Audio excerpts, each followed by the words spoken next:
Hello everyone, my name is Alex. This is my Project 1 remote phone controller for bikes for ME3210 design and manufacture. So let's get started. In this video, I'll be exploring to improve a common user problem for a product and making suggestions for it based on design for X. I'll be explaining what the problem is, what my solution is, materials and manufacturing processes, and finally the advantages and disadvantages. In the modern world, more than 50 million people in the US ride bikes for daily commute, traveling, exercising, etc. It is also the most important means of transportation in most countries of Europe and Asia. However, there is an issue. More and more people nowadays are using phones while riding bikes. Even though most of the times, people just need to conduct simple functions in these circumstances, like this person here, he's just trying to switch a song that's playing, or this woman here who's just trying to pick up a call. This has led to a significant increase in injuries. According to various researches and newspapers, since putting our hands off the bike handle can be dangerous. However, it seems to solve the issue by having a phone holder on bikes. Those, the users still need to put their hands off the bike handles while picking up a call or switching to play a song. In the comments section suggests that this type of product, despite already being safe, is extremely unreliable as your phone might fall off. That's where my product comes in. The concept of my product combines a controller and a bike phone stand. The image shows an initial sketch of the product developed through computer-generated design. In later iterations, I switched the remote control from the center to the right.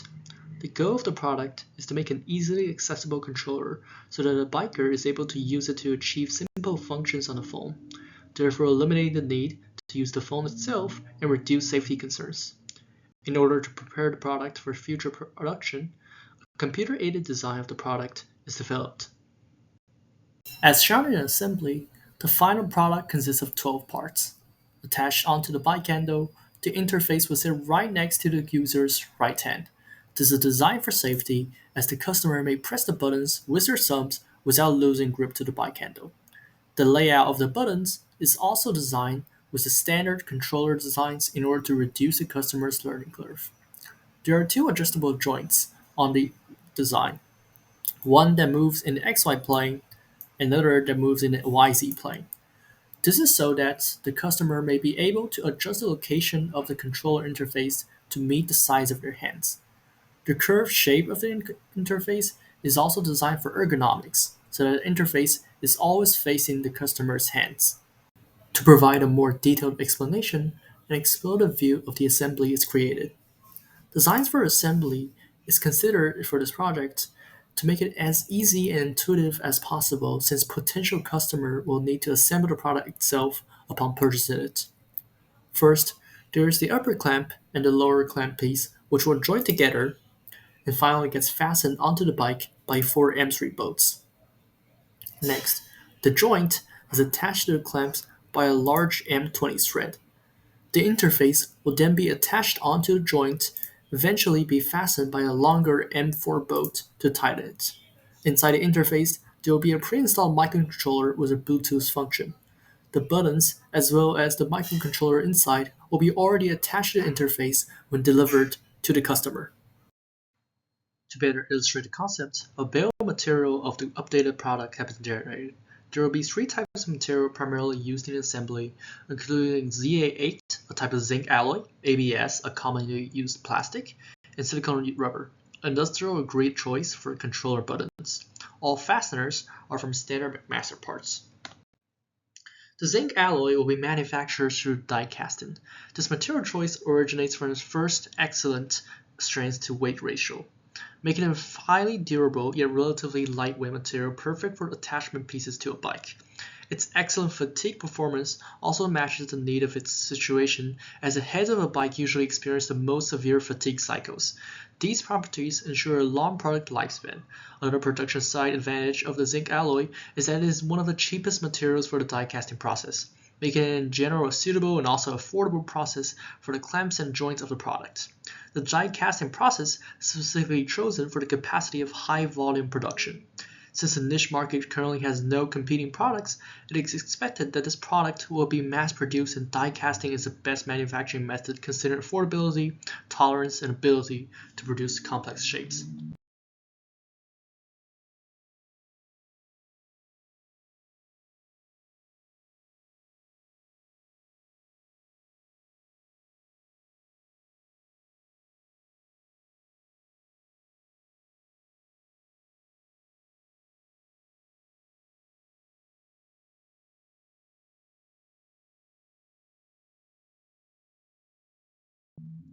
Next, both the ABS and the silicon rubber material will be manufactured through injection molding. This follows this industry standard on making remote controller interfaces as well as buttons, as this is one of the cheapest manufacturing methods. ABS is widely used in consumer electronics and remote controls due to its impact resistance, toughness, and ability to be easily molded into complex shapes. Silicon rubber is the most preferred material for controller buttons due to its flexibility, tactile feel, and resistance to environmental factors over use time. The soft, rubbery texture of the silicon buttons provide users with a comfortable and responsive tactile experience. The injection molding process allows for mass production with high precision, ensuring every single part meets the required specifications with minimal variation between them. Injection molding is highly efficient in terms of material usage, keeping manufacturing limits, and also keeping manufacturing costs low, producing parts with excellent surface quality so that the customers will be interfacing with smooth surfaces.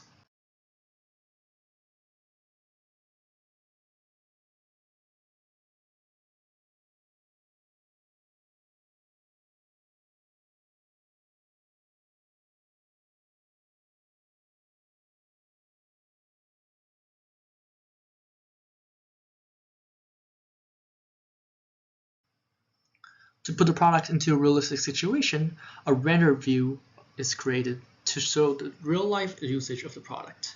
Here, a busy businessman might be navigating his bike through the crowded city traffic. If an emergent call comes from a colleague might just came in through his headset notification, the customer here would not need to pick up his phone, but instead just use the remote control right next to his right hand and press the center button and pick up a call. This will significantly reduce the potential of crashing and minimize the customer ergonomics. Finally, after discussing the product itself, it is important to address the advantages and disadvantages of the product. The three main advantages are convenience, injury prevention, and customizability, and they have all been addressed in multiple times in the video. The disadvantages of the product, however, is mostly that the product is still battery powered and will require the customer to change the lithium battery themselves every 150 hours of usage. This might be concerning for extremely frequent bike users. Another also disadvantage of the product is that it still has limited applications as compared to a phone. The remote phone controller is only able to achieve simple functions, but fails to achieve complex functions such as type in.